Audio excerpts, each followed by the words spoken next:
let's get this show on the road. And welcome back. Someone just shot up into the air for some reason. Oh right, yeah. They're testing out the toys that the PEDO gave them. Right, now it just says my mouse in the screen again. So that's good. Let's hope it works. Glide kick. Okay, there you go. I'm hoping I'm hitting the pedophile there. Yes. What's this pedophile joke? There's something... Loose lips is what he likes. Yeah, I thought. Oh, what he likes. Okay, see, I thought it was a reference to like World War II when like spies would hang out in bars and listen to the naval people, like and talking about their ships, like their boats and stuff. Ah, and, shit! like, I just broke the combo. Sorry. The spies would report it back to their headquarters. So like it used to be a saying, "Loose lips sink ships." That like if you talk about like your strategical like plans and stuff, and like spies overhear it, then they'll use it against you or something. They were actually talking about spies in the last QI episode. Oh, were they? That you know what, Johnny? That's quite interesting. Yes. Oh, he's such a pussy. Ooh, now he's gonna make him feel what it's like to get raped, just like he does to the boys. Now this is what I call a bad Santa. Oh god. Sad Santa, more like. Damn. What? Oh, this was like what, when Batman didn't know his strength yet? And that's when he learned this move? Batman didn't know how strong he was. Yeah, so he... Oh, fuck! I just choked the guy I was supposed to interrogate. Where's Cobblepot? Cobblepot. You know who Cobblepot is, don't you? I think so. I think he was in like one of the previous Batmans, but I don't remember. It's the Penguins. Penguins Oswald. Right. Cobblepot. Yes, that's why. Yeah, I was thinking like the Penguin, but then I thought, he's called the Penguin, so. No, see, the Penguin. Yeah, that's is his real name. Yeah. No, the Penguin's his crime boss name. Yeah, I meant Cobblepot's his real name. Yeah. Ah, snap. Oops. See, I'm telling you, this is set around Christmas. The Penguin's in it. This is just like Batman Returns. Is it? Yes, which is set around Christmas. Feel around a bit more. And and who plays the Penguin in Batman Returns? Johnny, do you know the answer? Nope. Danny DeVito. What? Really? Oh, Yeah, the Penguin. Right. Yeah, I thought you meant who played Batman. No. Oh yeah, I Danny was thinking DeVito like, plays what the Batman. fuck? Isn't he a bit too short and stubby for that? I like Danny DeVito. As the Oh, I Penguin, like but- him. I definitely. Yeah, he's a really like as a person as well. He's a really good guy. I've Yeah. well, not that I know him personally, but I've seen some interviews with him and everything. What about Matilda? He's great in Matilda. He's so well, yeah, but warm he's not just an actor. Like he's a proper like producer and director as well. Like he is, isn't he? He was Yeah. the guy who made Pulp Fiction and what's it called? Reservoir Dogs happen. Did he? How? What did he do? Well, he basically okayed the script and hired what's his face? Tarantino, yeah, Quentin Tarantino. And he was like, Yeah, he read the script and he was like, he didn't even like have a proper. I don't know how that properly goes, but like he just okayed the script and he was like, this is so good, like this is I want to make this, and that was it. Now I'm going to talk about the Penguin for a second. Okay. Now, see, the Penguin in the original like Batman was essentially just like a crime boss who was like kind of short and stubby and resembled like a penguin. And he like waddled when he walked, so that was his crime boss nickname, right? And that was the image of the Penguin for years and years. And then Tim Burton comes along, and you know how Tim Burton likes to, weird things up, like make things really creepy and like deformed and stuff. So he decides, why is he called the Penguin?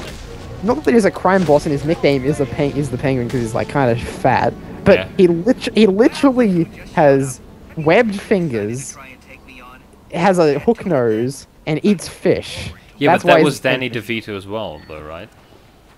No, Danny, he was the actor. No, Danny DeVito didn't act. Yeah, but I'm. Yeah, but I do remember. Like, it's not like Tim Burton also changed the actor. Like, It No, was well, still no, he Danny. It passed was Dan- still Danny DeVito, but like with a weird nose and stuff like that. Yeah, but I'm just saying, like, I don't the know. I image kind of of like that though. I kind of liked him living under the, like in the, wasn't he in the sewers, like, and having this umbrella and like. Well, yeah, it was And this the weird penguin, nose but and- like they'd I guess updated it a bit. But see, you know that image of the penguin. I mean, I'm sure actually a lot of people, if you ask them like describe the penguin, they would describe the Tim Burton penguin probably. Yeah. Because that's like the most recent pop culture, Ra- I was gonna say resemblance, yeah, resemblance, I guess, of the penguin. Even though he's actually, I preferred Burgess Meredith as the penguin in the 1960s Batman TV show, which probably no one has ever seen. Ever. No, well, it never got a DVD release, you know. Like, it's one of the few things, because Warner Brothers, like, own the rights to Batman, but I think Oh, I Fox leveled or up someone... Yeah. Fox maybe produced it, or someone, not I was gonna say Time Warner, but someone else produced it before Warner Brothers owned the rights to Batman, and now they own the rights to Batman. Like, it's like who releases it? The original people who made it, or Warner Brothers? So it's just never been released. And it's a Now- shame too, because the Batman TV show What is the fuck is this? Sorry that I'm not like. This what is what? all of a sudden it like really opened up or something, or is that just me? Should I just go for more combat? No, I want some moves or something. Okay, Invisible Predator. Okay, what's I have no this? idea what the hell I'm looking at here. Yeah, I mean, I hardly do either. See, I think you have to buy one of them, and then you choose which path you want to go. It's kind of like Final Fantasy, 10. You know, when you have to like get those rune stones type of things and like unlock more upgrades and stuff. Yeah, I know. Well, yeah, I know what it's. Oh wait, I just saw a little. Hold right trigger. As you glide kick. Oh, okay. So you do one of those glide kicks where you go for them and like. Okay, but I'm still like I'm feeling stupid by not knowing, like, by not being able to find where I'm. So you see that green like thing on Oh, the map? now it works. See, this is just the overscriptedness again, isn't it? I have a feeling it is. See, well, I did think of throwing a batarang through there, but I couldn't find like a proper button. Oh, the aiming changed. Yeah, it Like goes it to like gets inverted or something. No. Now see, like all these buildings and stuff, like standing on Oh, buildings. for fuck, I'm really This is very similar to Spider-Man on the PS1. I'm just saying it. It's very Is it? similar. Yeah, like because I keep Spider-Man forgetting on the that it's PS inverted. Okay, sorry. Yeah. the levels in Spider-Man on the PS1 are literally you Going just to- stand on building tops and stuff. Yeah. That's pretty much all you. That's pretty much all you do in that game. Like you just fly around from building to building, and this is kind of similar, like gliding, I web really slinging. can't aim like that. Yeah. But wait, did it just? Oh, one thing gets inverted, like one axis gets inverted, but the other doesn't. Like the x-axis gets doesn't get inverted, but the y-axis does, and that's wouldn't think the really x-axis would be fucking inverted. annoying. Oh, okay, you got it finally. Because then you're getting used to one angle, to one axis, but then of course you like flip the other one as well in response. So this is Enigma here, is it? Is this I think Enigma? so, yeah, I think so. Well, he just spoke to me. Oh, this again. If you had asked Oh. nicely, I'd have opened it for you. He's I have just a like feeling. I have Enigma. a feeling Just, it's the Riddler. yeah, but he just turns out to be one of those lonely guys again, which I kind of don't like. Usually, like they turn out not to actually be cool. Congratulations. Like What is because it he's with character like, You know, I would have just let you in if you'd asked. Why are you doing this, Enigma? Or do you reckon he has a? he has all a I heart? want is some love. Gotham Sully. It's filled with brutes who control Why does he? I don't know. Like, well, I'm just sort of analyzing this further. Yeah, he's green as well. Yeah. Green question mark Enigma Edward Mm-hmm. Enigma. Gotham's intellectual That's his name. Oh, is that the Riddler's name? Yeah, his name is Edward Enigma. my approach. Well, yeah. Then this is pretty like laying it What you're on doing thick. is no different than stealing. There's nothing I mean, if this wrong isn't the about Riddler, it. then wow. Like, it'd be a good setup for like another character or something. But I have a feeling it's the Riddler. is the Riddler's father, which like adds to the notion that Batman is actually like 80 years old. Well, it's I like referencing Batman Forever, like in Batman Forever when they find out like. You know how like the Riddler's gimmick is that he like puts down like a lot of clues and stuff, right? Yeah. Well, in Batman Forever, he puts down like a bunch of like clues, and like the clues, all they do is spell out MRE, which is like Mr. E or mystery, right? and then like mystery. What's another word for mystery? Enigma. Mr. E. Nigma. Edward Nigma. That's the whole, like, that's all the Riddler's clues lead to in Batman Forever. And it's like, it's pretty obvious to tell it's Jim Carrey as the Riddler and Edward Nigma as well in that movie. So it's Well, like, yeah, it's you like, don't easily miss, like, Jim Carrey, you know, like, it's pretty easy to recognize Jim Carrey. yeah, it's funny, like, I'm not too sure in that movie, because they never explicitly say whether or not they know Edward Nigma is the Riddler or not. Like, it seems like they should know he is the Riddler, but they don't for some reason. Even though, like, his disguise literally consists of just a mask. And did you just do the crossface to that guy? I might have. Right, you know all the wrestling moves as well. It looked like a crossface. Okay. Fun fact with the crossface, Chris Benoit killed his son doing that move. Yeah? Not really that fun fact. Wait, what did you say? The wrestler Chris Benoit killed his son doing that move. Wait, IRL? IRL. Jeez. Some real fucking drama went on in that whole wrestling thing. Guys falling off rafters and dying. Someone killing his own son. I mean, I can hardly believe that is real. Like, sounds like the guy just wanted to get out of the business and they did it in a dramatic way. Who? Chris Benoit? Yeah, like this son wanted to get out of the, or like maybe the guy. No, his son was like 5 years old or 7 years old or something. Gosh. Oh, it wasn't in an actual like televised fight or anything. No, he did it in his house. This one, I think you told me about that before. Yeah. I would have probably. It's no laughing matter. It's one of the most fun facts that I have. Oh yeah, it's a great fact. I love bringing it up in podcasts. It really helps pull the gals, you know. Pull the gals. I think it's a good pulling technique. Tell him, oh yeah, hey, did you hear about that wrestler that killed his son and his wife and then committed suicide by hanging himself? wife.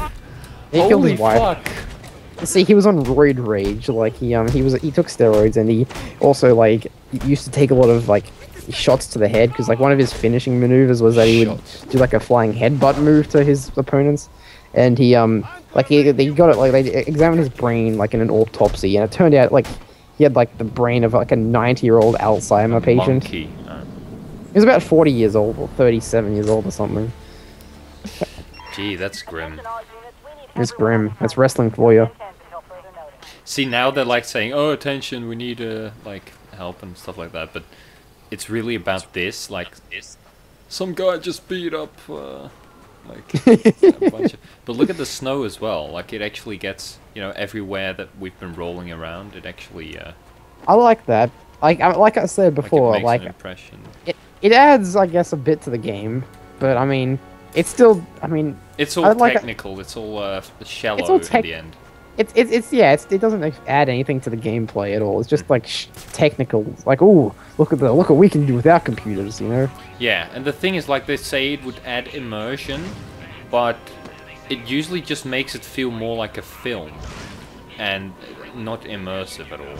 Like, not like real or something. It hardly ever feels as real as some older games, because like a lot of older games, like the developers really. Like, meticulously, like, they left up exactly the right stuff in the right place to your own imagination, to the player's imagination, which makes it that much more immersive, because nothing is up to the imagination in this game, is it? Yes. Nothing. Like, everything you see here, you have to take as gospel. Like, you don't... There's no room for you to make, like, assumptions or anything about it. It's like... Except this about... is it. You know, at least... Batman's character doesn't talk that much, which I like. because Yeah. I like where you know, protagonists used to like hardly speak. You know, in the same was for the new Tomb Raider compared to the old one. In the new one, she's like this obnoxious, annoying twat with an annoying voice and just whining all the time. Whereas before, she was just a badass woman, and that's all you knew about her. You could like make up the rest for yourself, and then you can like, you know, like this where we're saying that this Batman is an asshole who crashes everyone's party, you know. Yeah, exactly. That's probably the best bit in the game, actually. Like, Exactly, that's something that you make up yourself. yeah, I know, right? Yeah, but see, let's see. In this world where everything is laid out for you, you don't need to make up anything. Like, it's all there. Like, there's Yeah. nothing to the imagination. Like, remember in, I don't know, I'm just going to use a Spyro reference here. With Spyro, right? Where they have, like, the portals to the world and stuff. And there's tons of speculation. Like, are these worlds connected? You can Yeah. go from world to world without having to go through portals and stuff. Like, but like in you know, Zephyr, you know, with like the war between the Breeze Builders and the other guys. Like, Well, you know, I'm not a Spyro. I don't know that much. or just from playing it like briefly, like you would be able to like.